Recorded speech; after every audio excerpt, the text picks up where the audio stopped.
Et bonjour à tous, bienvenue sur la chaîne. J'espère que vous allez bien les amis, vous avez passé un bon week-end, une bonne semaine. Écoutez, donc aujourd'hui comme d'habitude on fait le point hebdomadaire avec le Bitcoin, BitChain, notamment on va parler de XRP un petit peu et surtout de Ondo, puisqu'il y a des nouvelles très intéressantes en fait sur tout le secteur du RWA en ce moment. C'est en train vraiment de balayer des sujets là très intéressants. Donc on va faire le point, on va bien sûr parler de la réserve stratégique de Bitcoin qui a été validé aux États-Unis. Donc c'est très intéressant ce qui se passe en ce moment parce qu'on voit bien que le marché des crypto-monnaies continue de corriger au niveau des prix alors que les fondamentaux font totalement l'inverse, c'est-à-dire sont en train d'exploser en termes de valeur ajoutée, d'événements, d'officialisation, enfin voilà. Donc c'est quand même assez étonnant ce qui se passe en ce moment. On a vraiment deux tendances inverses, tendance psychologique, prix qui vont vers le bas, et tendances fondamentaux institutionnels, gouvernement maintenant,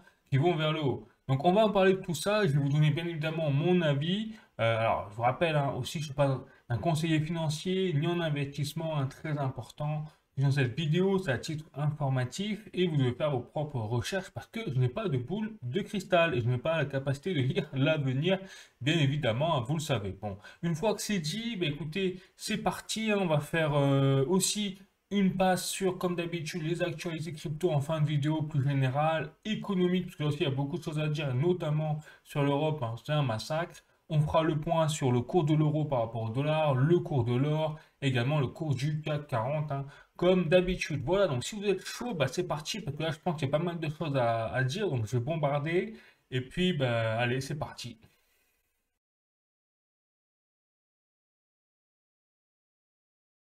On commence avec le rapport de Farside Investor et notamment, vous savez, les ETF Bitcoin Spot. Et regardez, on est aujourd'hui donc à un barème, un total de 36,2 milliards de dollars injectés sur les ETF Bitcoin Spot. Donc on voit bien qu'on a eu vraiment 2 semaines, mais dans le rouge total, sanglante avec des sorties nettes sur les capitaux sur les ETF Bitcoin Spot.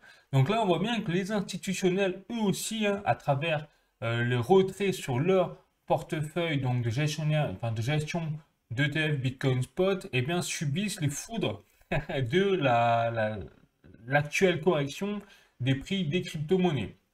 Bon, donc c'est assez intéressant ce qui se passe. Donc là, on voit bien qu'il y a des tendances à la baisse. Sur les altcoins, eh bien, c'est pareil, puisque vous allez voir, je vais vous présenter donc, le bilan des ETF Ethereum Spot. Et là aussi, vous voyez, ça a été vraiment 2 semaines catastrophiques, même si ça a été moins sanglant au final que pour le Bitcoin. Et vous voyez, on est à un total aujourd'hui 2,7 milliards de dollars injectés sur les ETF Ethereum Spot. Donc, est-ce que c'est la fin du monde? Eh ben, je vous dis la réponse, moi, je vous dis direct, c'est non. Parce qu'on voit bien que malgré la chute actuelle, au final, de ces capitaux entrants, sortant sur les ETF Ethereum Spot et Bitcoin Spot, ben, on voit quand même, on a des performances, on a quand même des capitaux, si on fait le résumé, qui sont beaucoup plus positifs que négatifs. Là, on a 2,7 milliards et sur les ETF Bitcoin Spot, 36,2 milliards.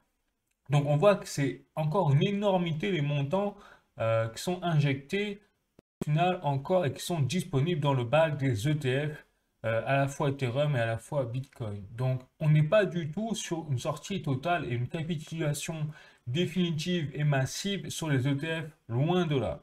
Donc après, ce qui est très intéressant, c'est que ça dénote aussi la tendance psychologique du marché, hein, puisque là on voit que c'est la panique sur les réseaux sociaux, sur Twitter, donc on voit sur le bah, c'est évident, hein, tout le monde s'insulte, tout le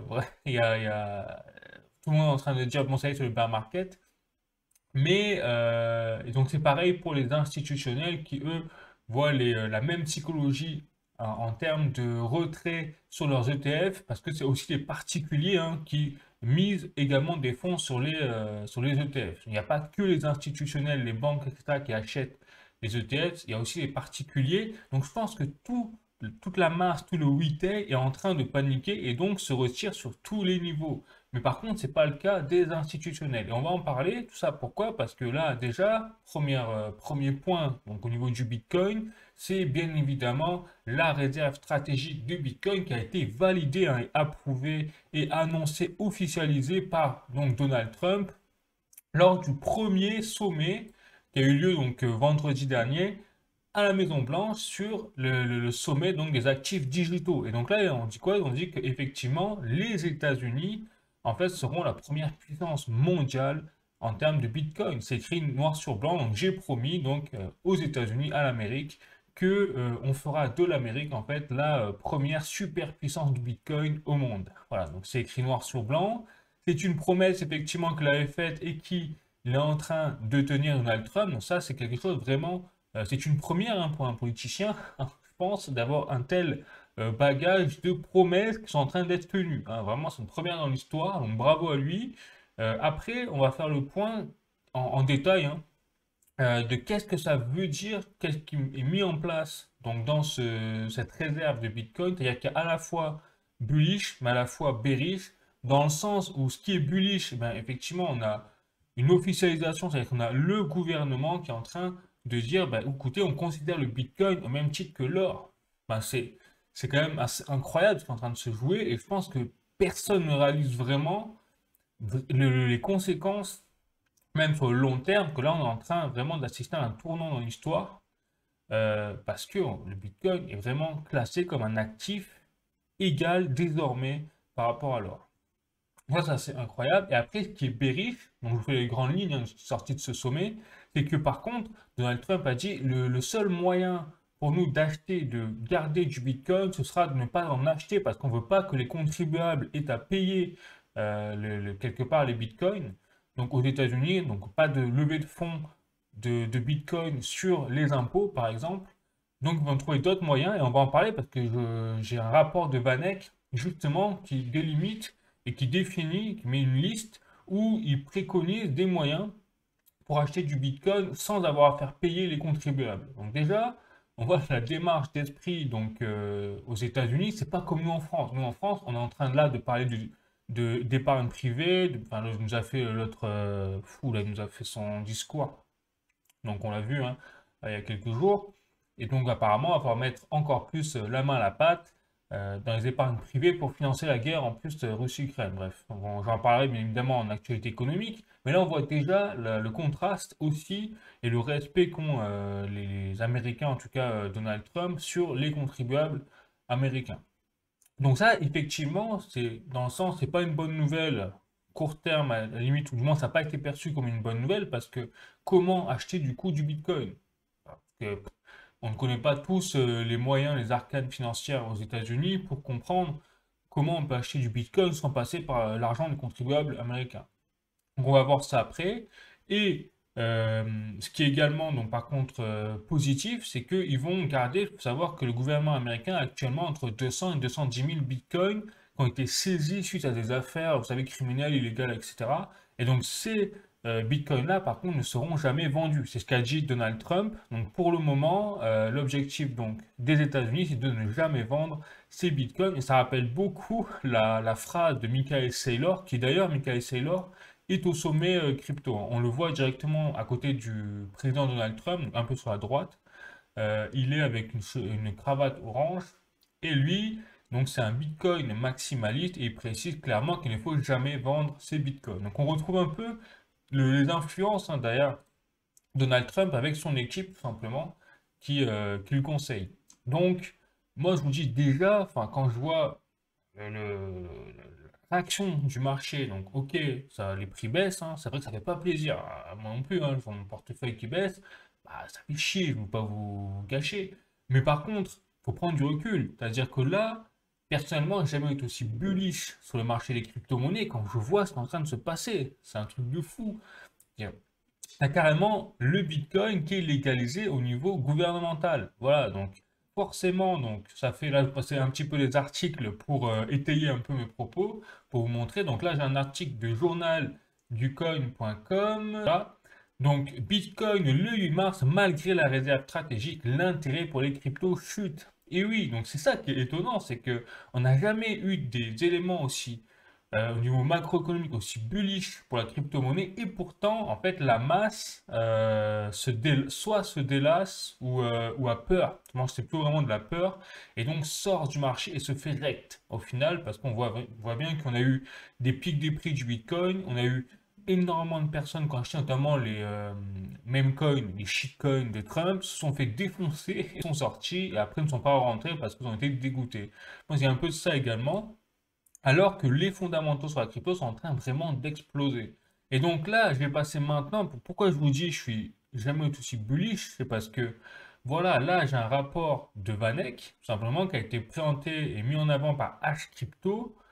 Donc Vanek, je rappelle, hein, c'est un gestionnaire d'actifs qui gère des milliards et des milliards de dollars au même titre que BlackRock, c'est un peu l'équivalent ou le concurrent de BlackRock. Et donc ils ont présenté 6 points pour, si vous voulez, pour que le gouvernement américain puisse acquérir de nouveaux bitcoins de manière neutre sans avoir justement à passer par l'argent du contribuable américain, donc les impôts. Et donc, voilà le premier moyen de mettre en place ce qu'ils appellent les ESF, c'est-à-dire les Exchange Stabilization Fund. C'est-à-dire que là, il y a une position de 39 milliards de dollars quand même. Et c'est quelque chose, si vous voulez, qui est un peu un fonds à part spécifique, donc qui est self-funded, c'est-à-dire que c'est un moyen c'est un autofinancement et qui n'a pas besoin d'être approuvé par le Congrès. Parce qu'effectivement, si vous passez aux États-Unis par les impôts ou autres, il faut que les politiques, quelque part, donc l'Assemblée ou voilà, le Congrès, approuvent justement cette loi ou ces fonds. Donc c'est vrai que c'est un frein en plus, c'est long, c'est laborieux. Donc là, c'est en plus des moyens rapides où le gouvernement a directement la main mise sur, hop, oui, on appuie ou non, on fait pour le levier d'action. Donc ça, c'est le premier point. Là, on parle de 39 milliards de dollars. Ensuite, le deuxième moyen d'acheter de nouveaux bitcoins de façon neutre, c'est les réserves d'or. Donc là, pareil, il n'y a pas besoin de passer par une action du Congrès pour réévaluer en fait les réserves d'or et peut-être échanger un peu d'or contre du Bitcoin. Mais je ne sais pas si vous vous rendez compte quand même où on en est. Enfin, moi, quand je vois les gens paniquer sur Twitter, je me dis, mais oh, est-ce que vous avez vraiment compris et réalisé ce qui est en train de se passer? C'est que là, on est en train carrément de réfléchir à changer, à convertir des réserves d'or en Bitcoin, quoi. C'est, enfin, je sais pas, essayez de vous remettre il y a un an, juste un an en arrière. Je parle même pas d'il y a 5 ans, quand tout le monde tapait sur le Bitcoin, juste il y a un an en arrière, qu'on était à 60-70 000 dollars le Bitcoin, et qu'on était encore bullish, et là le Bitcoin est donc au-dessus, et pourtant tout le monde est en train de pleurer, et de dire ouais, ça y est, c'est la fin des cryptos, le crypto c'est de la daube, enfin le Bitcoin c'est de la daube et tout, alors qu'on a des nouvelles comme ça, qui sortent de la planète Mars, là. Clairement, on n'est même plus sur la Lune, on est sur Mars, là. Bref. Donc ensuite, il y a le troisième point, et c'est Vanek qui le dit en plus, c'est même pas le pecno du coin, hein, c'est Vanek qui fait son rapport en mode, tenez le gouvernement, regardez ce que vous pouvez faire. Donc forcément, si eux ils ont réfléchi à la question, ben, le gouvernement américain actuel de Trump aussi, ils ont réfléchi à la question. Donc ensuite, ils peuvent réduire tout ce qui est le surplus mis en place par la Fed. Donc la Fed, je rappelle, hein, c'est la réserve fédérale américaine aux États-Unis. Donc là, par contre, ça requiert effectivement une approbation du Congrès, mais ne requiert pas de moyens spécifiques pour mettre en place ce procédé. Donc en exemple, ils disent donc, en 2015, le surplus de la Fed a été estimé apparemment à moins de 10 milliards de dollars, avec une réduction de 7 milliards de dollars en 2018. Donc là, on a encore un moyen, on a un levier d'action, vous voyez, pour acheter du Bitcoin grâce au surplus engendré par la Fed. Ensuite, il y a tout ce qui est les lobbies, donc IMF, qui pourraient inclure le Bitcoin dans leur portefeuille quelque part de lobbying, si vous voulez. Donc par exemple de 2022 jusqu'en 2027, avec une phase d'intégration peut-être depuis 2016. Voilà. Donc là, effectivement, il y aura aussi des actions requises de la part du Congrès euh, et également donc des lawmakers, c'est-à-dire des avocats, l'aspect juridique, etc. Là, c'est un peu compliqué. Là, c'est peut-être un peu compliqué, mais c'est plutôt sur l'aspect privé, j'ai l'impression qu'ils veulent s'appuyer sur ce point-là. Ensuite, c'est carrément les bons du trésor. Donc là, ce qu'ils veulent faire, c'est créer des bons bitcoins.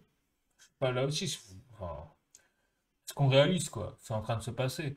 C'est-à-dire, là, c'est encore effectivement des idées hein, de la part de Vanek. Mais enfin, franchement, on a un gestionnaire d'actifs, un des plus gros au monde, hein, qui est en train de proposer des trucs de fou, en fait. Voilà. Pour acheter du bitcoin de façon neutre. Ah, on est vraiment. On ne réalise pas. Alors, je pense que 99% des gens ne réalisent pas ce qui est en train de se passer. Donc, on a les bons du trésor, voilà, qui pourraient être pricés justement sur les bons du Bitcoin. Et donc, on aurait un moyen, un levier d'action pour acheter des bons liés au prix du Bitcoin, quoi. Ensuite, il y a effectivement, faut savoir qu'aux États-Unis, ça c'est un truc de fou, je savais pas, il y a 1,433 milliards de kilos ou de tonnes de fromage qui est stocké en fait dans les caves du Missouri et qui est estimé à une valeur donc, totale entre 2 et 4 milliards de dollars. Donc c'est effectivement c'est une détention privée, apparemment la plupart, mais tout ce qui est en excès peut être justement vendu pour acheter du Bitcoin sans passer par l'approbation du Congrès. Et enfin, dernier point, et ça on entend beaucoup parler, c'est justement les économies effectuées par le Doge, c'est-à-dire le département, vous savez, dirigé par Elon Musk, pour faire les économies au niveau de l'État américain. Donc pourquoi pas, effectivement, il pourrait utiliser ces économies euh, pour acheter du Bitcoin. Donc là, ils mettent Vanex, c'est pas clair dans le sens où personne ne sait encore bien comment ils vont faire les économies, à quel taux, puis comment ils vont gérer derrière les économies qu'ils ont fait en fait. Bon. Mais vous avez bien compris que là, on parle d'un total potentiel, et ben, s'ils arrivent vraiment à mettre tout ça en place de façon rapide, claire, etc. Donc voilà, on va dire un maximal total potentiel de 110 milliards de dollars déjà de la part du gouvernement américain, sans parler d'autres moyens, parce que là, c'est 6 moyens, on va dire, proposés par Vanek, il y en a plein d'autres. Il y a plein d'autres moyens pour lever des fonds pour le gouvernement américain sans passer par, bien évidemment, le contribuable américain. Voilà, donc là on parle quand même. Donc c'est pour ça que quand je vois, ok, bah, les réactions, ah bah vu qu'ils veulent pas acheter de nouveaux bitcoins par les contribuables américains, c'est juste qu'en fait ils ne veulent tout simplement pas acheter de nouveaux bitcoins. Mais non, rien compris. Enfin, c'est juste qu'ils veulent pas passer par ce seul moyen-là. Parce qu'ils veulent pas que les contribuables américains aient à financer ce genre de politique, simplement. Mais vous avez compris que là, à travers le rapport de Vanek, il y a plein d'autres moyens d'acheter du Bitcoin, de façon légale, hein, bien évidemment, voilà, pour le gouvernement américain. Donc on n'est pas assez bullish, on n'est pas assez bullish. Moi je vous le dis, c'est réalise pas ce qui est en train de se passer là. Bon, allez, donc je passe aux articles. Donc, vous allez voir pourquoi les institutionnels et les milliardaires sont à fond là. Parce que tout le monde a compris. Ceux qui sont un peu dans les arcanes, ils ont compris ce qui est en train de se passer. Donc, vous voyez, la réserve stratégique de Bitcoin sera plus grande que les gens ne le pensent, affirme Bitwise. Donc, Matt Hougan, directeur des investissements chez Bitwise, estime que la réserve stratégique de crypto-monnaies des États-Unis pourrait dépasser les attentes, avec une part importante de Bitcoin malgré les précédentes annonces de diversification. Voilà, c'est un article de cryptost.fr parce que effectivement, en plus du Bitcoin, Donald Trump avait annoncé également d'autres crypto-monnaies comme le XRP, Solana, ADA et tout. Donc on va en parler, hein, bien évidemment. Mais là, vous voyez que on est loin du cas bearish que, enfin, bon, donc, je continue avec un autre article, cette fois de cryptost.fr. Toujours, un milliardaire mexicain annonce miser tout sur le Bitcoin. Donc, Ricardo Salinas Pliego, l'un des hommes les plus riches du Mexique, a fait parler de lui en augmentant considérablement son exposition à la crypto-monnaie. Une tendance croissante parmi les milliardaires qui voient dans le Bitcoin une réserve de valeur face aux incertitudes économiques. Donc, encore une fois, je vous dis, enfin, les gens qui paniquent, posez-vous la question, quoi.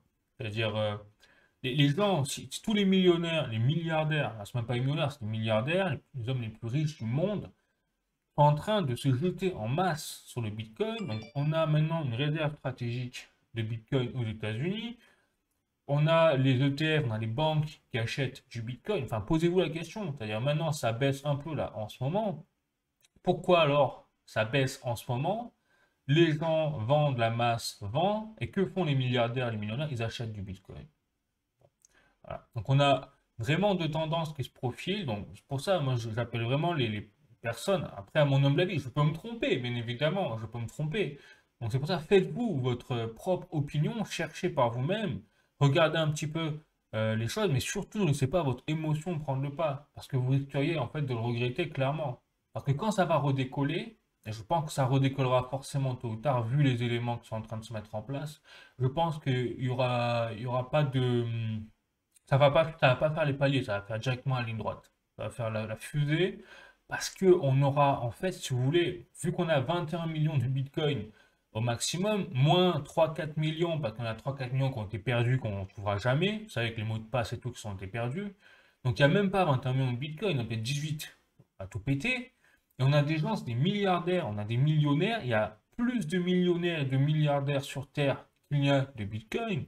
Donc quand tous ces gens-là sont déjà en train actuellement d'exploser les compteurs, de se jeter sur les Bitcoins, qu'est-ce qui va se passer? Voilà. Je ne parle même pas donc du coup de la réserve enfin, de la réserve stratégique de Bitcoin, enfin des banques, des institutionnels. Ben, voilà, essayez un peu de, enfin, gens qui paniquent là, essayez un peu de prendre du recul par rapport à ça parce que c'est vraiment incroyable ce qui est en train de se passer. Je répéterai jamais assez quand je vois ça. Allez, donc je continue. Hop, encore un petit article hein, pour la route. Là, j'ai pas fini sur le Bitcoin, hein, vous allez voir. Donc là, j'ai un autre article cette fois de cointribune.com. Donc Poutine soutient le Bitcoin mais refuse de suivre l'exemple de Trump. Alors là, j'ai trouvé ça très intéressant pour vous en parler. Ça prouve aussi un peu qu'on est en train de changer un paradigme économique au niveau mondial. Donc là, ce qui est en train de se passer, c'est que effectivement, les Américains sont en train de mettre en place la réserve stratégique de Bitcoin. Mais pourquoi?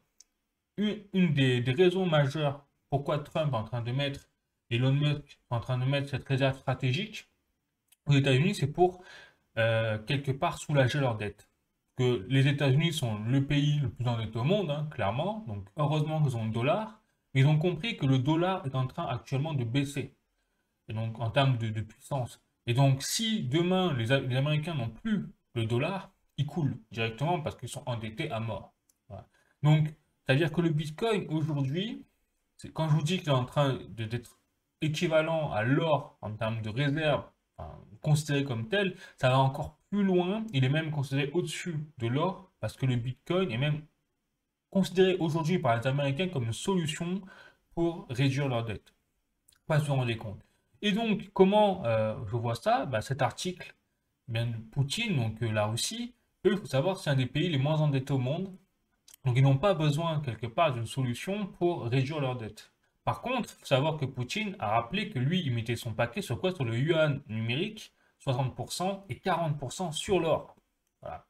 Donc ça veut dire qu'on est aussi en train d'assister à quelque chose où avec les BRICS, eh ben, on a donc deux conflits, hein, enfin, on a deux pôles, donc l'Occident hein, contre l'Orient, entre guillemets, et on voit bien qu'il y a aussi une guerre donc monétaire qui se profile à l'horizon, et au milieu, il y aura le Bitcoin maintenant. Voilà. Donc Poutine, pour l'instant, il ne se met pas sur le Bitcoin parce qu'il n'en a pas besoin, clairement. Il n'a pas besoin de régler ses dettes. Lui, il a l'or et là, le yuan numérique. Bon.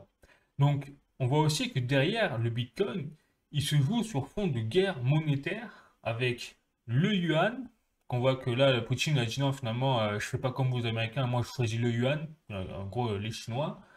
Et de l'autre côté, le dollar, voilà, lui, il va être backup maintenant par le Bitcoin et les stablecoins qui vont, d'ailleurs, c'est ce qu'a dit le responsable César de la crypto là, aux États-Unis lors du sommet crypto. Il a dit que le dollar va redevenir une puissance, enfin, il est déjà, hein, mais va reprendre encore de la puissance. Il sera backup par les stablecoins, donc la crypto-monnaie. Voilà un petit peu où on en est, même au niveau géopolitique, là, ça commence à partir en vrille en fait.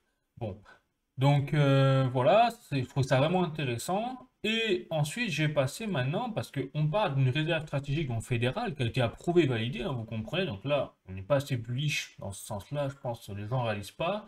Mais on a aussi des nouvelles sur les réserves donc stratégiques de Bitcoin à l'échelle locale. Par exemple, donc on a ici, vous savez, la carte interactive des États aux États-Unis qui ont du moins l'état de leur cheminement pour accepter ou non une réserve stratégique de Bitcoin à l'échelle donc du gouverneur. Et donc on a 23 États actuellement qui sont encore dans la course hein, pour mettre en place ou non une loi pour une réserve stratégique de Bitcoin. Et vous voyez, en fait, on a actuellement l'État ici où la majorité, clairement sur les 23 États des États, eh bien, sont à l'échelle du Sénat.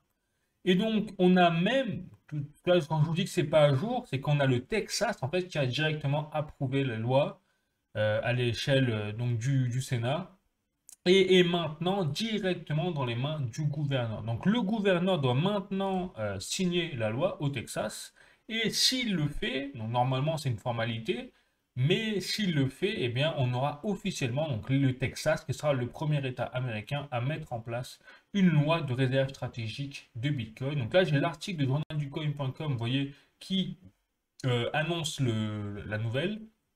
Et donc c'est assez énorme hein, parce que c'est effectivement le fameux, la fameuse région où on a vu le Walker, les Walker Texas Ranger là, avec Chuck Norris. Donc Chuck Norris va nous faire un petit Bitcoin, voilà, ça, bon, juste pour une petite parenthèse à part, hein.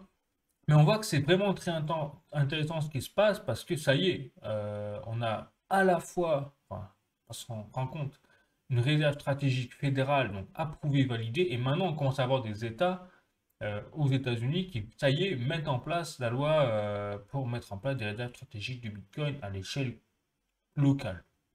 Vraiment, donc on n'est pas assez bullish en fait. Enfin, voilà, c'est ça que je veux vous dire quand je vois ce qui se passe. Et donc maintenant, quand on prend du recul vraiment sur le long terme, là sur l'échelle effectivement de plusieurs années, donc là j'ai trouvé une image vraiment assez très intéressante hein, qui dénonce tout simplement l'état actuel du marché entre les fondamentaux, les prix, etc. C'est ça. C'est que là j'ai envoyé Bitcoin, un tweet, 16 ans.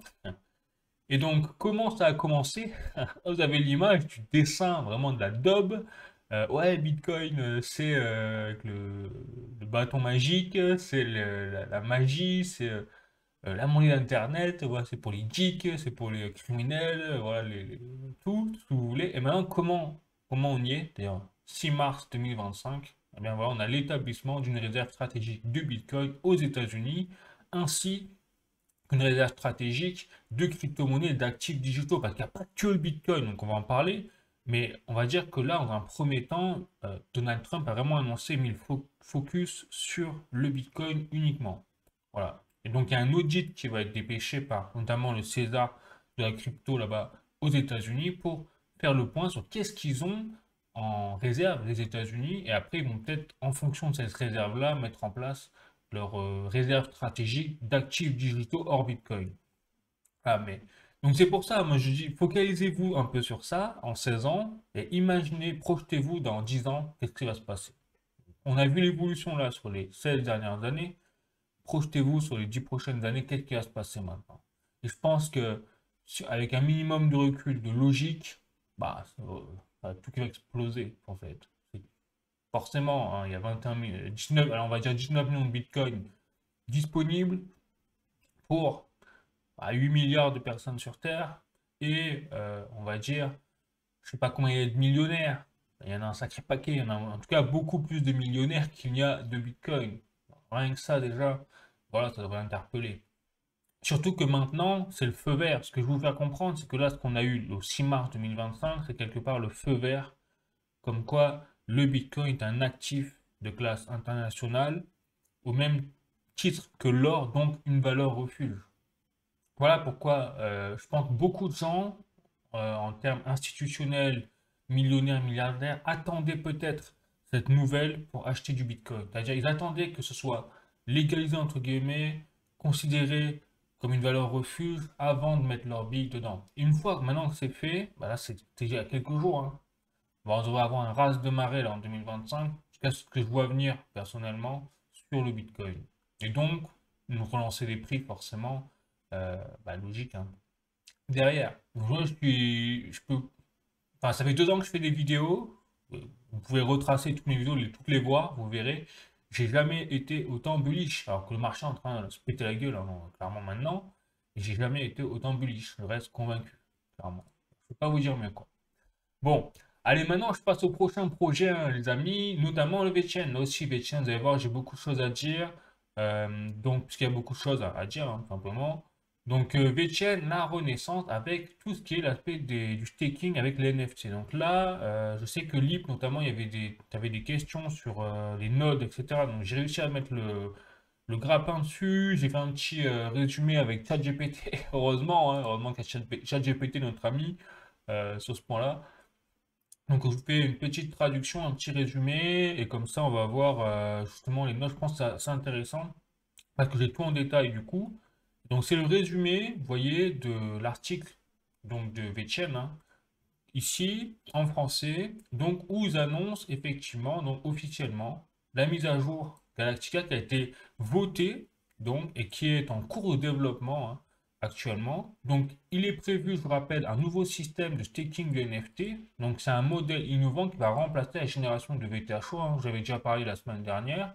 Donc les récompenses sont désormais attribuées aux participants actifs sécurisant le réseau par le staking. On a compris. Du coup, je vous fais le point là parce qu'après je vois les détails en fait. Donc je rappelle.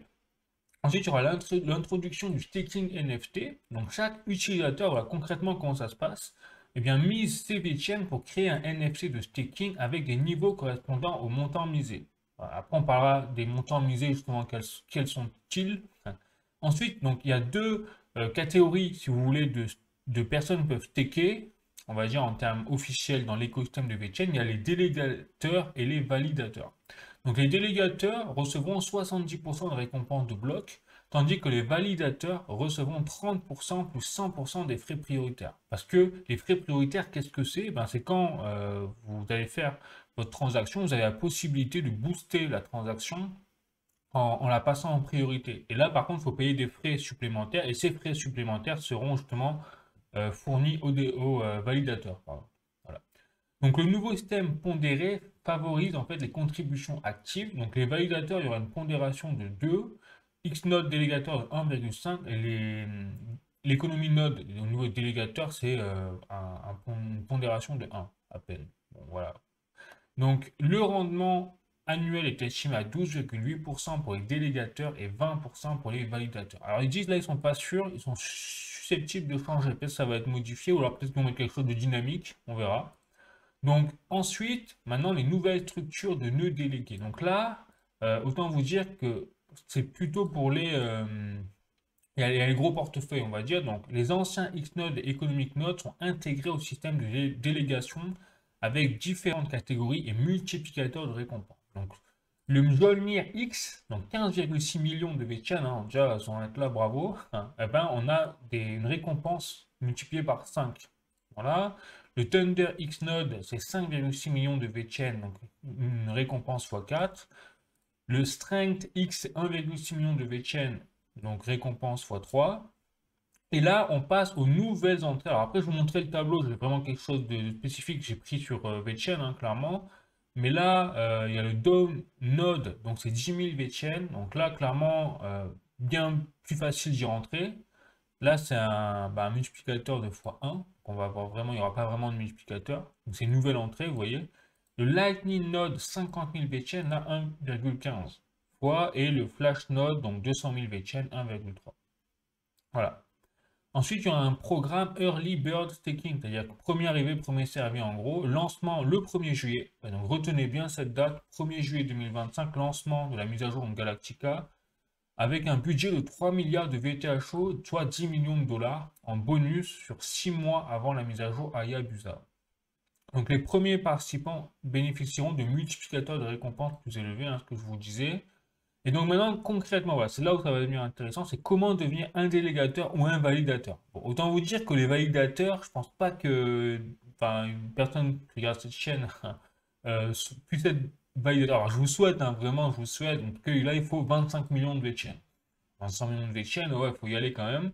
Donc pourquoi pas. Mais après, voilà, je vais vous dire de toute façon dans les deux cas. Donc, premier cas, comment devenir un délégateur? Donc, déjà, il faut détenir un nœud économique ou acheter un X-Node existant. Donc, un nœud économique, hein, je rappelle, ce sera les Dow nodes, enfin, ces nœuds-là.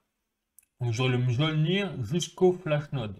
Donc, autant vous dire, après, voilà, si vous avez beaucoup de VeChain, bah, vous pourrez jouer sur ces points-là en millions, hein, ça se compte en millions. Mais si vous n'avez pas trop de VeChain, bah là, vous pouvez jouer sur les entrées de Economic Node où les entrées ont été revues à la baisse. Vous voyez, même 10 000 VeChain, ça paraît tout à fait jouable. Donc, comment devenir un délégateur? Donc, déjà, vous devez prendre un nœud économique, acheter, le staker les VeChain via Stargate pour générer donc le NFT staking, choisir un validateur, voilà derrière, donc parmi les 101 disponibles, et recevoir automatiquement des récompenses tous les 14 jours. Voilà, donc c'est une autre forme de mode de staking. On va en parler pourquoi c'est très intéressant même pour les prix du VeChain, à mon avis. Je dis bien à mon avis, hein, après je n'ai pas de boule de cristal, donc sais pas comment ça va réagir vraiment fondamentalement. Surtout que bon, quand on voit la réaction aujourd'hui du marché par rapport aux bonnes nouvelles, c'est vrai que c'est étonnant de voir ce qui se passe. Voire même, c'est pas de la manipulation du marché, justement, faire baisser les prix, sortir tous les particuliers pour que les milliardaires, les institutionnels, les banques puissent acheter à prix bas avant que tout explose en fait. Ça m'étonnerait pas. Bref, c'est une hypothèse, hein. Ensuite, donc comment devenir un validateur? Donc là, voilà, si vous en arrivez là, ben, bon, bien joué. Donc configurer un serveur pour exécuter le client VChain Tor, staker 25 millions de VChain minimum, hein, voilà, entrer dans la file d'attente des 101 validateurs actifs et commencer la production de blocs et sécuriser le réseau. Là, voilà. Mais autant vous dire que là, je pense que la liste 101 validateurs, c'est peut-être déjà complet, donc il faudra être sur une liste d'attente, hein, ils le disent bien, entrer dans la file d'attente. Bon, pourquoi pas, mais ça a l'air plus compliqué quand même de devenir un validateur. Ensuite, la nouvelle tokenomics, ça nous rappelle, donc 100% des frais de transaction sont brûlés, réduisant l'inflation du VTHO à 27,8% du niveau actuel. Donc ça, là, on va voir vraiment, je pense, euh, même au niveau du VTHO, il y aura un changement, parce que l'écosystème va vraiment être bousculé, hein, vous comprenez, c'est vraiment la tokenomics qui change. Donc, je pense qu'il va y avoir quelque chose qui va se passer sur le prix du VTchain au moment où ça va être fait. Et VTHO également. Et vraiment, je ne serais pas étonné. Donc, les récompenses dynamiques, il y a la participation au staking, système aligné sur la croissance de l'écosystème avec plus de sécurité et de décentralisation. Voilà. Donc, VeChain Renaissance est une révolution économique. Vous avez compris. Donc là, on parle vraiment de la tokenomics. Donc, on parle d'un modèle passif, un système incitant l'engagement actif avec des récompenses attractives, une structure optimisée, une accessibilité améliorée. C'est le moment idéal pour rejoindre le staking et bénéficier du nouvel écosystème VeChain. Je pense qu'on peut avoir des bonnes surprises. Alors après, je ne vais pas trop me prononcer là-dessus. Je ne suis pas un expert en trading et tout, hein, je vous rappelle. Euh, mais logiquement, voilà, vu qu'ils vont réduire, bah, quelque part, ils vont réduire l'inflation de VTHO à 27,8%, donc il va y avoir des impacts forcément sur le supply de VTHO, sur la dynamique, bon, à voir, à voir. Donc là, voilà ce que je vous disais, j'ai le tableau, hein, je vais vous présenter directement le tableau fait par VeChain pour présenter donc tous les avantages liés au X-Node, EcoNode, etc. Donc vous voyez, vous avez les nodes ici, donc en vert, ça va être jaune X, donc un vecteur X, ça c'est les nodes déjà connus quelque part, et vous avez les X-Nodes qui vont mettre en place avec les New EcoNodes. Donc c'est vraiment ceux-là, là, ceux qui sont en orange, qui vont arriver et qui vont permettre plus d'accessibilité au total euh, pour les particuliers pour staker quelque part et pour avoir son NFT de staking. Voilà. Donc en fait, ce qui est bien, c'est que là, vous voyez, on parle quand même d'un changement qui fait qu'au total, si, imaginons, il y a un raz de marée sur justement ces nodes et que tout le monde joue le jeu, eh bien, on aura un total de 20 milliards 500 millions de VeChain qui sont stakés. Je rappelle que le supply total de VeChain, aujourd'hui, c'est 80 milliards. Donc là, on parle quand même, bon, ça c'est intéressant, de plus de 20% en fait, du market cap total de VeChain qui seront stakés, c'est-à-dire bloqués. Donc logiquement, je dis bien logiquement, plus, bah, ça veut dire qu'on va quasiment retirer 20 milliards 500 millions de VeChain de la circulation, puisqu'ils seront bloqués directement en staking.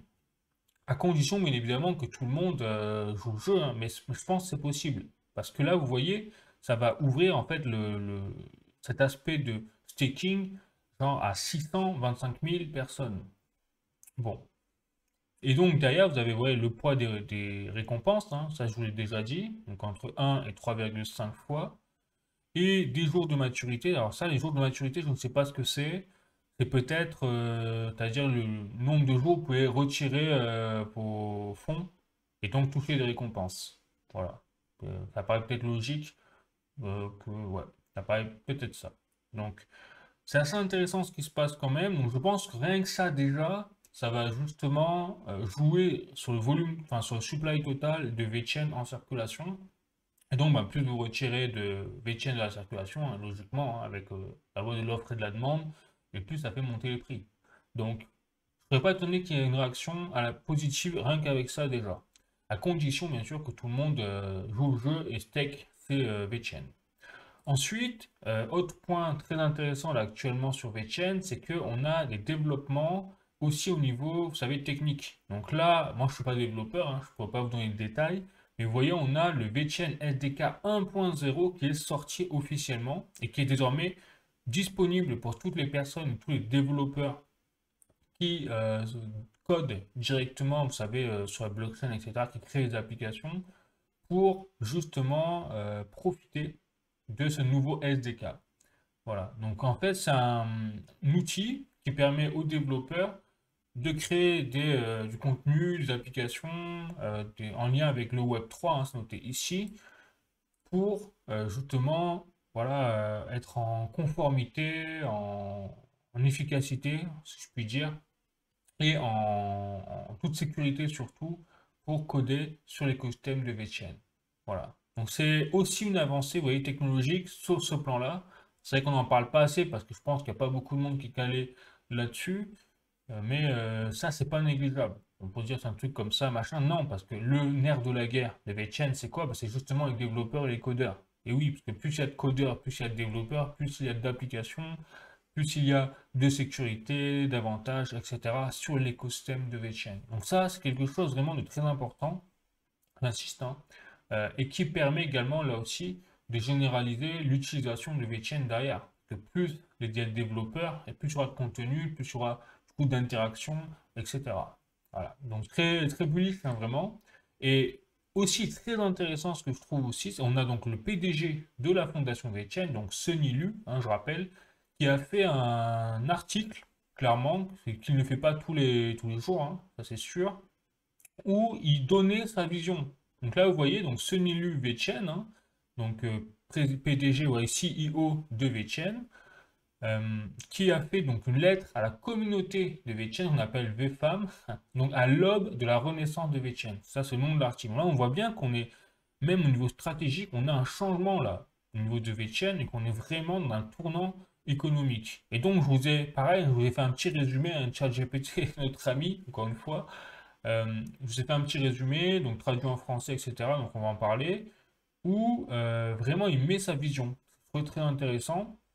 Vous voyez, cette année marque le 10e anniversaire de VeChain, déjà. Donc, en une décennie, l'industrie de la crypto a connu une tempête d'innovation, de révolution et de scepticisme. Aujourd'hui, le marché semble plonger dans l'incertitude. Très intéressant, hein. En gros, les prix sont en train de couler. Mais l'histoire nous enseigne que c'est souvent dans l'obscurité la plus profonde que renaissent les plus grandes avancées.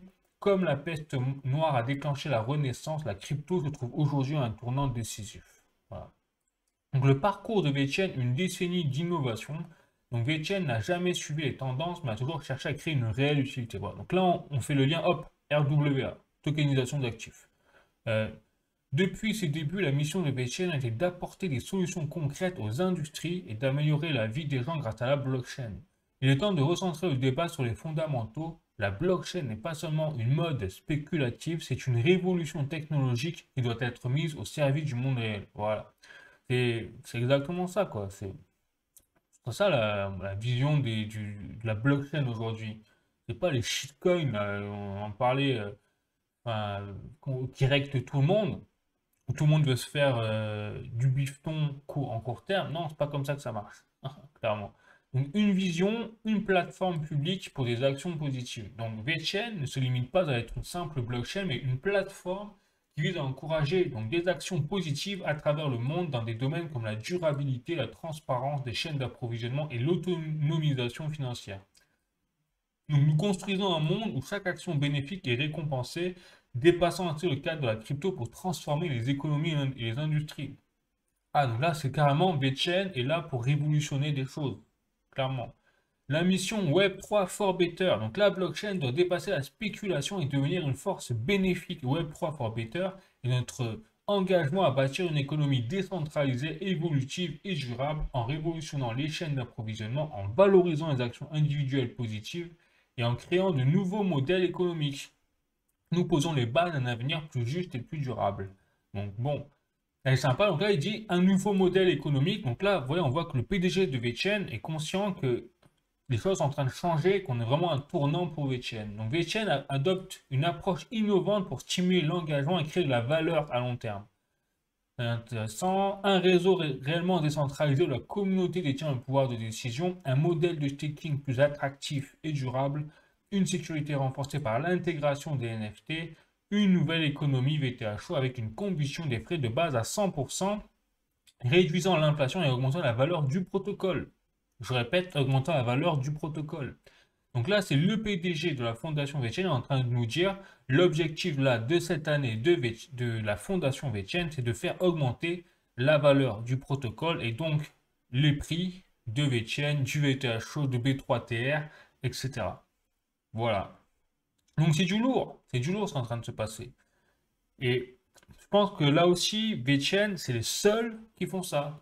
C'est-à-dire, je ne connais pas d'autres projets, alors à ma connaissance, hein, qui ont le même standing derrière, donc le même projet, la même plateforme Better DAO. C'est que des petites dApps éclatées les unes par rapport aux autres, seules dans leur coin. Mais on n'a rien qui ressemble à un hub crypto comme en train de le créer VeChain avec un ensemble, un regroupement d'applications qui permettent justement de mettre l'accent sur la récompense en échange d'actions durables de la plateforme PBTOR et ça gratuitement en plus. Donc franchement, je pense que là on a 2025, ça va être une bonne année pour la crypto, au moins sur les fondamentaux. Sur les prix, je sais pas, parce que là ça se pète la figure, donc bon, on est jamais à l'abri, ça continue de se péter la figure, qu'ils essayent de faire sortir un maximum de gens en manipulant le marché, je ne serais pas étonné. Mais tôt ou tard, je vous le dis, tôt ou tard, il y aura un rattrapement, c'est que les fondamentaux des projets vont s'aligner sur les prix inversement. C'est-à-dire que les prix vont vraiment rattraper les fondamentaux des projets. Ça, j'en suis vraiment convaincu, hein, je vous le dis. Donc, essayez de patienter, voilà, de passer la tempête. Hein. Abritez-vous, mais je sais pas, faites quelque chose. Vous laissez la tempête passer et le soleil va revenir de toute façon, tôt ou tard. J'en suis convaincu, clairement, vu les nouvelles qui s'enchaînent quand même sur la crypto plutôt positive, même sur l'ensemble des projets. Et j'ai pas fini, hein, j'ai pas fini, je vais prendre une autre nouvelle sur VeChain. Alors je pense que la vidéo là, va être longue encore une fois, je suis désolé, hein, mais il y a beaucoup de choses à dire. Donc surtout en ce moment, ça déménage. Voilà, donc là, autre information très intéressante de VeChain, c'est PowerSlap et VeChain donc annoncent un nouveau partenariat. Alors, PowerSlap, je vous montre ce que c'est. Quand j'ai vu ça, je rigolais quand même. Il n'y a que les Américains, il n'y a que les Américains pour faire un truc pareil, clairement. Hein. Mais PowerSlap, en fait, c'est un concours. Donc, c'est un peu annexé, associé à l'UFC. Puisque PowerSlap, voilà, c'est ça. C'est les gens qui se foutent des baffes par VeChain, vraiment, là-dessus, je sais pas ce qu'ils ont, mais ils sont en partenariat avec l'UFC, des gens qui se foutent sur la tronche toute la journée. Et là, pareil, voilà, c'est des gens qui se mettent des baffes. C'est ça le délire. Bon, pourquoi pas. Mais quand j'ai vu ça, donc je rigolais. Mais par contre, vous voyez que là, en fait, l'objectif de ce partenariat, donc vous voyez, c'est VeChain. C'est-à-dire que c'est VeChain qui est en train de mettre en place quelque part d'aider PowerSlap, donc 3,31 millions d'abonnés quand même, hein, pas rien. Donc aux États-Unis, c'est vraiment un phénomène international, hein, un truc de fou. Et ben, ils sont en train de mettre justement la puissance de VeChain en lien avec le marketing de l'UFC et de PowerSlap. Parce que je rappelle que le PDG de PowerSlap, c'est donc Dana White, qui est le PDG aussi de l'UFC. Donc là, VeChain est en lien au niveau marketing et c'est vraiment le premier. Enfin, je vais vous montrer ça, je vais vous montrer l'article que j'ai également fait traduire et résumé par ChatGPT. Voilà. Donc c'est officiel, VeChain devient le premier partenaire officiel de PowerSlap. C'est-à-dire c'est le sponsor numéro 1. Pas rien quand même. Donc contribuant à la diffusion de la ligue sur YouTube et ouvrant de nombreuses opportunités pour les deux entités. Donc grâce à l'influence de Dana White, donc le PDG de l'UFC et de PowerSlap, ce partenariat promet une collaboration approfondie avec tous les détails à venir dans les semaines à venir. Donc on va en apprendre plus, hein, encore une fois, mais ils ont prévu des choses. Ils ne vont pas s'arrêter uniquement à mettre VeChain sur enfin, vous l'avez vu sur YouTube ou alors sur les t-shirts, machin. Ils ont prévu autre chose. Pourquoi? On s'est noté là. Parce que donc, ils ont fait un communiqué de presse, hein, clairement. Donc, il y a le PDG de l'UFC et de PowerSlap qui déclare: tout au long de ma carrière, j'ai rêvé d'organiser le bon combat au bon moment avec une audience mondiale sur une seule plateforme. Grâce à la technologie, donc là, on ne parle pas juste de VeChain avec effectivement le logo sur le t-shirt ou qui apparaît. Non, on parle grâce à la technologie. Donc il y a des choses là, qui sont en train de se passer. Donc, je ne serais pas étonné que ce soit en lien avec les gants, les matériaux, les produits liés aux athlètes, etc., qui soient tous en lien avec la tokenisation d'actifs. Donc, je sais, là, on est dans un délire absolu, c'est-à-dire que maintenant, on aura tous les athlètes, et je m'avance un petit peu peut-être, mais quand je vois Dana White qui dit grâce à la technologie, donc Sonny Lu et Veichen, ce rêve devient réalité. Donc Power Slap est un phénomène mondial qui s'est développé grâce à Internet avec plus de 22 millions d'abonnés et 13 milliards de vues en seulement 2 ans. Donc avec le soutien de Veichen, nous allons encore élever ce sport à un autre niveau, avec la technologie de Veichen. Bon, donc technologie, c'est la blockchain, quoi, hein, on a compris. Donc Sonny Lu, donc le PDG de VeChain, lui rajoute, nous sommes très fiers de collaborer avec Dana White pour lancer Power Slap sur YouTube, qui partage une philosophie similaire à la blockchain. Alors le pouvoir au peuple, on se en débat peut-être un peu moins, mais bon, pourquoi pas. Power Slap grandit grâce aux bouche à oreille, aux communautés et aux influenceurs, une approche qui résonne avec VeChain. Donc ce partenariat va accélérer son expansion et nous avons hâte de partager plus d'informations sur nos collaborations avec l'UFC, ce que je vous disais, la UFC Foundation et PowerSlap dans les semaines à venir. Voilà.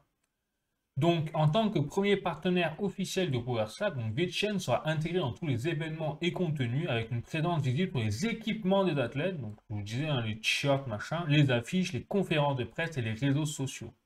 Donc, VeChain est déjà le partenaire blockchain officiel de l'UFC depuis 2022. En 2024, VeChain et l'UFC ont lancé l'écosystème VBetter, donc la plateforme VBetter DAO, une plateforme de durabilité qui utilise la blockchain pour récompenser les actions écologiques des utilisateurs des entreprises. Donc, je vois bien aussi, pourquoi pas, une application de l'UFC ou une application, je ne sais pas, PowerSlap, hein. Alors après, sous quelle forme, j'en sais rien. Mais peut-être, hein, je m'engage un peu là, c'est une hypothèse, vraiment c'est une hypothèse, où un jour il y aura un lien avec soit l'UFC, soit PowerSlap, et cette application permettra d'être récompensée en B3TR en échange peut-être d'actions. Voilà. J'espère que ce ne sera pas ce foot débat. Ah. Voilà, je rigole, hein, mais bref. Voilà. Donc, PowerSlap, la principale organisation de slap fighting, vous voyez, réglementée par la Commission athlétique du Nevada, etc. Donc, c'est quand même, ce qui se passe là, on est en train d'assister quand même à des choses intéressantes sur VeChain, il faut avouer. Donc, aussi intéressant, on voit que l'écosystème est en train d'exploser hein, sur VeChain, parce que là, au niveau VeChain statistique, ça y est, on a dépassé, vous voyez, 6 155 000 adresses, nouveaux portefeuilles créés sur l'écosystème de VeChain. Et vous voyez, donc là, les choses sont en train vraiment de s'emballer sur l'écosystème. Donc, les fondamentaux restent là, hein, clairement, tout est en train d'accélérer. Donc vraiment bullish sur le projet hein, pour le moment, ça c'est clair. Voilà. Donc ce sera tout pour VeChain. Maintenant, j'essaierai un peu plus vite parce que bon, le temps file. Hondo Finance. Donc là, Hondo Finance, hein, qu'est-ce qu'ils disent? Eh bien, pareil, les États-Unis sont maintenant prêts pour le business. Et oui, donc là, avec le sommet qui a eu lieu avec Trump et tout, bon, bah, on a le nouveau vice-chairman, vous savez, Patrick McHenry, que j'ai présenté la semaine dernière, de Hondo, qui a rejoint donc, voilà, une interview là, sur CNBC Asia pour discuter de l'opportunité de 64 trillions de dollars. Enfin, je répète, 64 trillions, pas milliards, hein, trillions de dollars d'opportunités et le rôle d'Hondo pour apporter en fait la tokenisation d'actifs à une échelle on-chain sur la blockchain. Donc voilà, les entreprises comme Hondo sont les meilleures de leur classe, hein, clairement, dans la tokenisation en fait, du real world assets, hein, tokenisation d'actifs du monde réel. Et donc, nous avons un marché donc, massif où on est en train, quelque part, d'apporter une nouvelle technologie on-chain, voilà, et dans une voie régulée, en plus réglementée. Donc, je vous dis, quand je vous dis qu'on n'est pas assez bullish, enfin, je ne sais même pas comment l'exprimer, quoi. Je sais pas, c'est entre toutes les planètes, là, s'alignent les unes après les autres. Et donc, quand je vois les prix qui flottent derrière comme ça, je me dis, c'est pas possible. Enfin, il y a un truc derrière. On n'a jamais été aussi, ben voilà, bullish dans tous les sens du terme au niveau des fondamentaux, etc. Donc, les prix, tôt ou tard, suivront le chemin, c'est sûr. Bon. Donc, pareil, hein, encore sur Hondo. Donc, maintenant, ça y est, le marché des bons du trésor américain, donc tokenisé, je parle de la tokenisation maintenant, a dépassé les 4 milliards de dollars. Ça y est. Donc on voit que là, ça ne fait que grimper. Et ça, c'est vraiment impressionnant ce qu'on est en train de faire en performance, que la TVL sur les bons du trésor américain tokenisés est vraiment en train de partir en vrille. Et donc c'est ça, c'est qu'est-ce que les stablecoins ont pris 4 ans pour accomplir. Eh bien, les bons du trésor tokenisés l'ont fait en 2 ans. C'est-à-dire que là, la TVL sur cette classe d'actifs tokenisés du bon du trésor, eh bien, c'est ce qu'ont fait les stablecoins en 2 ans. Voilà. Donc on voit bien qu'il se passe quelque chose au niveau de la tokenisation d'actifs et qu'on est sur un marché qui est, je pense, exponentiel. Ça va aller de plus en plus vite parce que les institutionnels sont vraiment à fond, mais à fond. Maintenant, le gouvernement, c'est pareil, hein, après on parle d'institutionnels, mais les bons du trésor américains, vous avez compris que derrière, c'est le gouvernement. Bon. Donc je continue toujours. Alors là, je vais passer un peu plus général. Je reste toujours sur Ondo, mais aussi je passe un peu sur XRP. Et je reste sur le secteur RWA, vous avez compris. Donc là, je montre un communiqué de Donald Trump qui a parlé effectivement, donc c'était au 2 mars, hein, d'une réserve stratégique de Bitcoin, mais uniquement pour les classes d'actifs hors Bitcoin. Donc là, vous voyez, il parle du XRP, du Solana et d'ADA. Donc ça, c'est quelque chose. Après, on s'est dit, vu qu'il a eu le crypto sommet là, donc le 7 mars, le vendredi d'après, où là, il n'a parlé que du Bitcoin. Donc du coup, c'est pour ça que je vous montre cet article, notamment de cryptonote.fr, où en fait, il dit que oui, le Cardano, donc ADA et XRP seraient absents de la réserve stratégique de Bitcoin. Alors, c'est pas vraiment tout à fait vrai. C'est-à-dire que c'est pas la même chose. En fait, on parle vraiment, ça je vais vous montrer un peu faire le point là-dessus, c'est qu'on a à la fois d'un côté le Bitcoin qui est annoncé, validé en réserve stratégique, c'est sûr, avec les conditions que je vous ai dit, c'est-à-dire qu'ils ne vont pas mettre d'argent du contribuable américain pour acheter les nouveaux Bitcoins, non, non, ils vont vraiment faire autrement.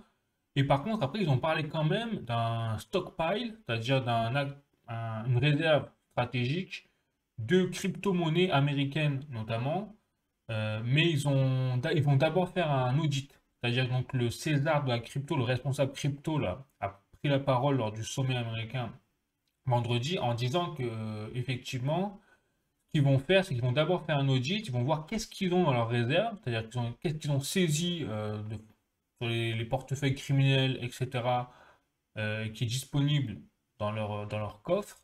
Et en fonction, ils vont voir comment ils gèrent après derrière leur réserve stratégique de crypto-monnaie américaine liée à les entreprises en fait, quelque part. Mais on a vraiment, voilà, on a deux choses différentes quelque part. C'est pas le Bitcoin plus machin, les autres crypto-monnaies qui sont dans la même réserve stratégique. C'est pas du tout la même chose. Donc, c'est pas vraiment ça, c'est pas absent de la réserve stratégique, c'est autre chose quoi. Ça, je vais vous montrer et faire le point là-dessus parce que c'est un peu confus. Je pense que les gens n'ont pas trop compris ce qui se passe. Et, voilà. Bon, allez, je continue. Donc, pour vous dire maintenant pourquoi je suis toujours aussi bullish pour la suite des choses, c'est que là, j'ai donc Michael Saylor. Donc, Michael Saylor, je rappelle, hein, c'est le PDG de Stratégie, anciennement MicroStrategy, mais là, c'est Stratégie. On a un tweet de Will Ward Asset, donc Watchlist. Et on a donc Michael Saylor qui déclare tout simplement que le RWA et que les digitaux, que les actifs digitaux issus du RWA, en fait, ont une opportunité de 100 trillions de dollars. Donc, je ne parle pas de milliards là, on parle de trillions de dollars pour les États-Unis. Voilà. Donc ça veut dire qu'on voit bien qu'il y a des trillions de dollars qui vont se affluer, un tsunami d'argent qui vont se déverser dans tout ce qui est le RWA dans les mois, les années qui vont venir. Et là, regardez, c'est marrant, on a VeChain, tokenisé everything. Là, on a la fondation VeChain, donc le compte officiel de VeChain, qui a dit, bah oui, on est là-dessus, on tokenise chaque chose. Voilà. C'est marrant, on retrouve les principaux là. Donc, c'est pour ça, et pour vous donner un peu parce que c'est vrai que c'est facile, on voit Sailor, on dit qui c'est ce gars, il discute et tout. Ça, je trouvais très intéressant de me pencher sur le profil pour vous montrer cette petite interview. Donc, c'est Michael Saylor en 2012, hein, vous allez voir, regardez. Ça, c'est en 2012. Et il parlait, c'est très intéressant, c'est une interview. On lui demandait son avis donc sur Apple à l'époque. Et donc, il donne son avis. Donc là, je vous mets. La vidéo, alors, tu as juste 4 minutes, donc on va pas tout regarder, mais juste pour vous donner un ordre de grandeur. Voilà, donc là, il dit simplement que, alors c'est en anglais, effectivement, ça, mais il déclare, voilà, il donne son avis sur que va devenir Apple à l'avenir. Donc, il fait vraiment le point, et il déclare, alors, je fais une petite pause, par exemple, il dit qu'effectivement, les gens, Apple, c'est une entreprise donc, qui fournit déjà des milliards de téléphones, mais en 2012, c'était les tout premiers. C'est-à-dire, c'est en étant sur l'iPhone 5, il me semble, en 2012. Et donc là, il dit aujourd'hui, nous en sommes encore avec des PC, si vous voulez, des gros PC dégueulasses, vous savez, les gros PC de l'époque. Donc voilà, il déclare que ces gros PC sont sur les portefeuilles. C'est généralement des PC Dell. Donc c'est bruyant, c'est lourd, c'est pas pratique, c'est chaud. Vous voyez, donc c'est dégueulasse, c'est laid, hein, c'est lourd. Et donc, et ça a une couleur en plus beige, voilà, mais vous en foutez quoi. Vous le voulez à 400-500 dollars. Maintenant, vous mettez un téléphone, vous dormez avec, là c'est l'iPhone 5, ouais. Et par contre, là, vous ne vous en foutez plus qu'il soit chaud, qu'il soit beau ou pas, là, peu importe. Enfin, au contraire, c'est important. C'est-à-dire, il faut qu'il soit beau, il faut qu'il y ait la batterie, il faut qu'elle soit utile, il faut que la radio, elle soit utile. Voilà. Et donc, ici, un iPhone 5, actuellement en 2012 déjà, allait plus vite qu'un iPhone 4, 10 fois plus vite qu'un iPhone 4. Et donc, il disait, voilà, 42 secondes, c'est ça. Donc, c'est-à-dire que la différence déjà en un an, à peu de choses près entre l'iPhone 4 et l'iPhone 5, c'est que vous pouviez en fait télécharger en 2 secondes avec l'iPhone 5 au lieu de 42 secondes avec l'iPhone 4. C'est ça.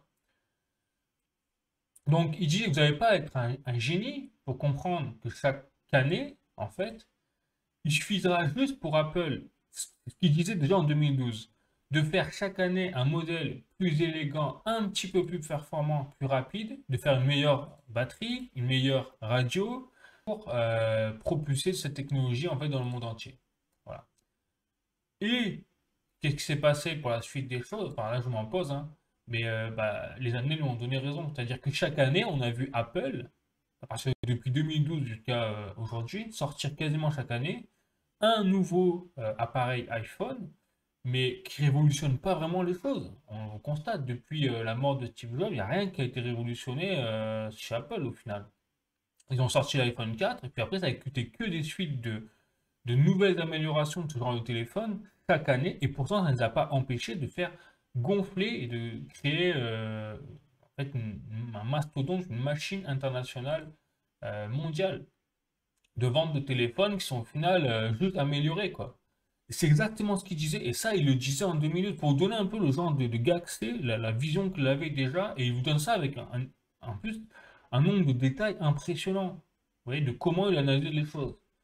Voilà le genre de gars, et ce gars, bah, qu'est-ce qu'il a? Eh ben, c'est celui qui est derrière le nombre de bitcoins qu'il a accumulé, donc là, il est sur une réserve stratégique, on va dire, personnelle, entre guillemets, à travers son entreprise, de 500 000 bitcoins, à lui tout seul. Voilà. Et là, sa seule obsession aujourd'hui, c'est d'obtenir le plus de bitcoin possible. Voilà. Et on voit que c'est pas un imbécile. Voilà, il l'a prouvé en 2012 en disant, en dévoilant toute la stratégie d'Apple à l'avance sur plus de 10 ans.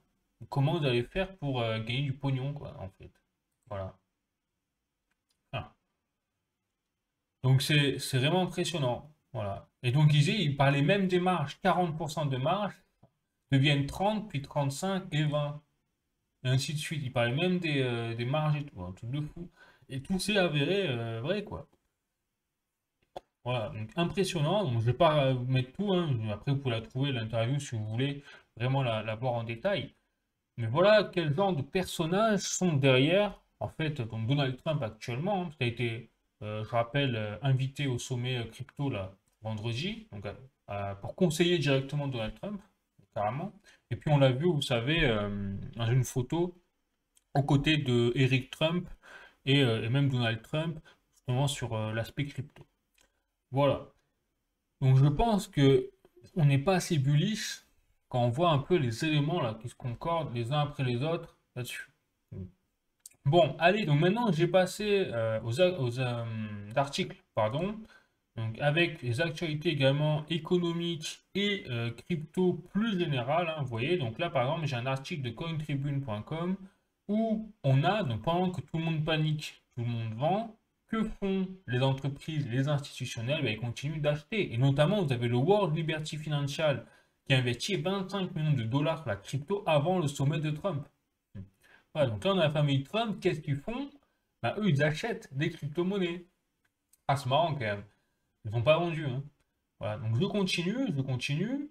Donc, Cointelegraph France, les investissements en capital risque crypto ont bondi en février. Oh.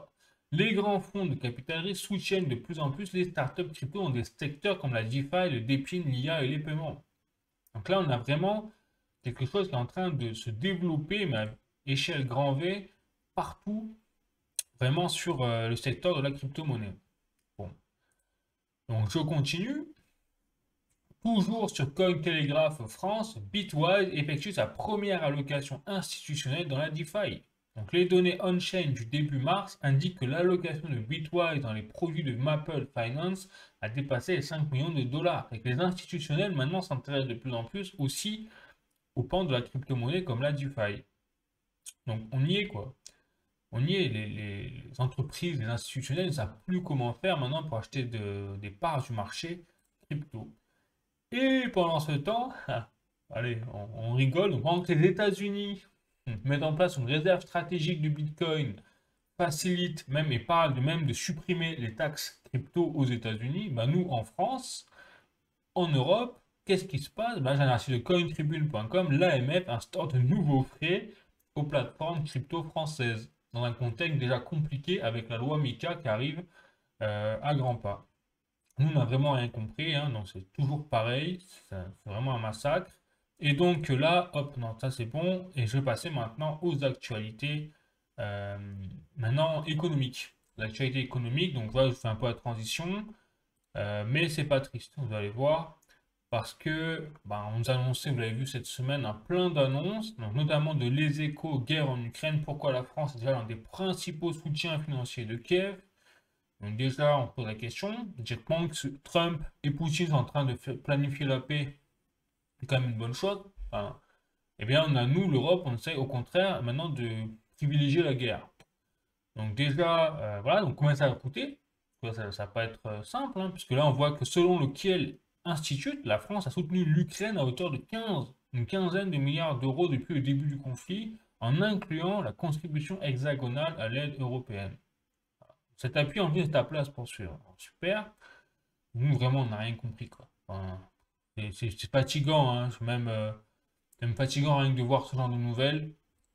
Parce que vraiment, dans une démarche, c'est que le début, en fait. C'est que le début. Pourquoi? Parce que c'est un autre article, c'est pas de latribune.fr, où c'est même délire. Réarmer l'Europe, les 27 acceptent le plan de 800 milliards d'euros. Et on va les prendre où?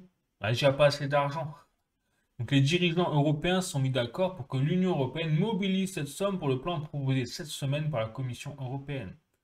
Oui, le 6 mars 2025, 800 milliards. Mais où on va trouver cet argent? On est tous surendettés à mort.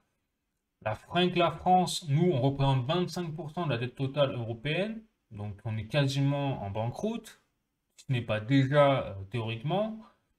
Et on demande encore de payer. Voilà, c'est dingue. C'est dingue. Vraiment, en France, on est dans un métaverse en Europe. Vraiment dans un métaverse, c'est sûr. Là, j'ai un autre article, ça s'appelle de la Marseillaise. Donc, Macron annonce l'économie de guerre. Donc, alors que les dirigeants des 27 États de l'Union européenne se réunissent ce jeudi à Bruxelles pour faire un sommet spécial consacré à l'Ukraine, Emmanuel Macron a appelé à faire des choix pour augmenter le budget consacré à l'armement. Je rappelle, hein, l'économie de guerre, c'est pas anodin, hein. Puisque dans le cadre d'une économie de guerre, je rappelle que il a été voté en 2022 ou en 2023 via la loi de programmation militaire. Il a été rajouté un article dans cette loi où vous pouvez la retrouver sur Internet, hein, vous tapez loi de programmation militaire, elle est disponible à la vue de tous, et bien vous avez un article qui a été rajouté où il disait qu'en cas d'économie de guerre, en cas de guerre de la France, eh bien il est autorisé par le gouvernement et l'État français de réquisitionner les personnes et également les actifs mobiliers. Je ne suis pas sûr immobilier, mais en tout cas mobilier, c'est-à-dire vos comptes, vos épargnes, même votre voiture, c'est considéré comme un actif mobilier, etc. Voilà en fait où on se dirige petit à petit. Euh, oui, on voit que là c'est en train de partir en vrille, quoi, qu'on est vraiment dirigé par des fous, en fait. Je pense qu'il n'y a pas d'autre terme. Déjà, la paix, alors qu'on est vraiment dans une phase où la paix est possible, enfin, quand même assez faux, quoi. Et enfin, dernier petit point, et après comme ça, j'aurais fini l'aspect actualité économique. C'est pas triste, maintenant on parle carrément de l'aspect nucléaire. Enfin, je sais pas, c'est quand même assez dingue. Donc on parle de paix, finalement on parle de guerre, et même de passer à la guerre nucléaire, quoi. Presque on a envie de la... Enfin, c'est presque qu'ils ont envie que la guerre nucléaire voilà, soit là. Donc là, le public Sénat, dissuasion nucléaire française élargie à l'Europe. Hors sujet aux questions centrales. Donc là, on a quand même carrément un président français qui propose de donner ou de partager, donc là, en gros, c'est donner la technologie nucléaire qu'on a en France à nos alliés. En fait, c'est la trahison, quoi. C'est clairement, enfin, je veux dire là, De Gaulle il doit se retrouver dans sa tombe. Voilà, on peut pas donner le nucléaire. Voilà, imaginons dans 200 ans, qu'est-ce qui va se passer si les Alliés se retournent contre la France. Enfin, c'est une folie absolue, en fait. Donc, non, on est vraiment, je pense qu'il y a vraiment un gros problème avec nos dirigeants politiques. Clairement, on le voit de plus en plus. Et qu'on est vraiment, en plus, quand on voit le contraste avec les États-Unis maintenant, où on peut dire ce qu'on veut sur les personnalités de Trump, Musk et tout, mais eux, quand ils sont capables de dire on ne prendra pas du Bitcoin avec l'argent des contribuables américains, déjà on voit la différence, quoi. Truc de fou. Et nous, on est là à dire on va financer la guerre donc, contre la Russie, alors qu'on n'est même pas en guerre, à hauteur de 800 milliards. Alors qu'on est déjà dans la mouise jusqu'au cou, qu'on ne sait pas comment faire pour déjà payer rien que les budgets français, quoi. Ah non, voilà, donc c'est pour ça, je pense qu'il y a vraiment quelque chose qui est en train de se jouer, même au niveau de la crypto, pour revenir, maintenant je vais passer en cours de l'euro par rapport au dollar et tout, mais faire le bilan un petit peu de tout ça, c'est que je pense que, enfin, je pense vraiment de plus en plus que l'Europe, c'est, tant qu'on sera dirigé par ce genre de personnes, on va vraiment vers le mur, et donc il y a un moment où on va avoir un effondrement total de l'euro. Parce qu'on n'a pas les moyens économiques de tenir, on n'a rien, enfin, on n'a plus d'industrie, on n'a plus de ressources réelles, exploitables, exploitées, on va dire, si on a des ressources, on ne les exploite pas. Enfin, on a une bureaucratie, n'en parlons même pas, totalement inefficace. Donc, pour l'instant, on tient, c'est-à-dire que par rapport au dollar, vous voyez là, on est remonté par rapport au dollar, c'est-à-dire l'euro, mais on voit que la tendance de fond est quand même à la baisse. Donc, je pense que ça va continuer dans le sens où l'euro, là, on est de plus en plus en difficulté par rapport aux États-Unis. Donc, on va avoir les tarifs douaniers en plus qui vont arriver. C'est pas encore arrivé, hein. Donc, les tarifs douaniers vont nous tomber dessus. 25% pour l'Europe, hein, je rappelle. Donc, là aussi, on va voir que ça va faire mal. Et donc, je pense que aussi, quand je fais le lien avec la crypto-monnaie, le Bitcoin, eh bien, on va avoir vraiment de plus en plus, vu que le Bitcoin est mis en place en valeur refuge, eh ben, quand l'euro va s'effondrer, maintenant, je suis convaincu que le Bitcoin, ça va être autant une alternative que l'or, au final. Voilà. Parce que désormais, les États-Unis l'ont adoubé comme des chevaliers, là, hein, en tant que valeur refuge. Donc c'est là aussi toute la différence maintenant du marché, je pense, crypto par rapport à avant. C'est qu'avant, c'était uniquement un peu de la spéculation. Maintenant, avec l'arrivée du Bitcoin qui est légalisé en termes de, voilà, de valeur refuge, on est dans un marché où maintenant, ça y est, c'est différent. On rentre dans un autre cadre. Voilà. Et pareil pour la tokenisation d'actifs. Donc on entre de plus en plus dans la blockchain qui est utile, qui va permettre de révolutionner hein, clairement le marché économique mondial. Et donc, c'est pour ça, moi je vous dis, n'hésitez pas même si les choses partent vraiment en vrille, que l'euro s'effondre, que tout s'effondre, ben, d'acheter en plus de l'or et de l'argent, comme je vous dis depuis un petit moment déjà, d'acheter également du Bitcoin. Et pour le coup, uniquement du Bitcoin, parce que ce serait l'équivalent de l'or numérique pour le coup. Voilà. Donc pour l'instant, l'euro, ça passe. Sur les dernières, on va dire, semaines, 24 heures, il est remonté par rapport au dollar. Mais moi, je vous dis, je parie que ça va pas continuer parce qu'on n'a rien. On n'a rien pour nous, l'Europe, là. On n'a rien. Franchement, c'est chaud. C'est dingue. Même pas la crypto, même pas... rien du tout, quoi. Et ils veulent maintenant, ça y est, on a une nouvelle, ils veulent nous mettre l'euro numérique. Ouais, donc les CBDC, quoi. C'est-à-dire que ce que les Américains ont interdit finalement avec l'arrivée de Trump, bah nous, l'Europe, on va le mettre en place comme la Chine. Enfin, donc, vive la dictature, on est bien, quoi. Bon. Donc, au niveau du CAC 40, ça c'est bien. Hein, c'est là où on voit, on dit, la seule bonne nouvelle, c'est que vous voyez, sur un jour, ah bah non, j'ai une bêtise, en fait, sur un jour, on est en perte. Vous voyez, par rapport au S&P 500, on a moins 1,08. Sur 5 jours, voilà, sur 5 jours, par contre, on a rattrapé un petit peu par rapport aux Américains, on est positif. Et sur un mois, voire 6 mois, on voit quand même qu'on est en positif par rapport au S&P 500. Donc le marché boursier donc français surperforme pour les 6 derniers mois, on va dire, hein, bien évidemment, parce que sur l'échelle de temps plus large, on se fait éclater, mais en tout cas sur 6 mois, au moins on surperforme le marché américain. Donc ça c'est bien. Et au niveau de l'or, hein, et je m'arrêterai là, la vidéo est déjà longue je pense, eh bien on est sur une petite correction, vous voyez cette semaine, on est redescendu autour des 86 000 € 500 le kilogramme 24 carats. Voilà, mais je pense que l'or va continuer de monter vu le contexte géopolitique, surtout en Europe. Et donc surtout par rapport à l'euro, parce que l'euro, hein, je vous le dis, je prévois personnellement une chute de l'euro, parce qu'on n'a rien pour nous en Europe sur aucun niveau. Donc il n'y a aucune raison que les choses aillent bien au niveau économique là-dessus. Voilà. Donc je rappelle, hein, voilà, je rappelle en conclusion de la vidéo. Personnellement, je reste toujours méga bullish pour la suite des choses, des cryptos. Je vous le dis, alors après, je peux me tromper au moins sur le court terme. Peut-être sur le court terme, ça va continuer à chuter parce qu'il y a de la manipulation ou parce que il y a du trading. Enfin voilà, donc ça, je ne suis pas du tout expert là-dedans.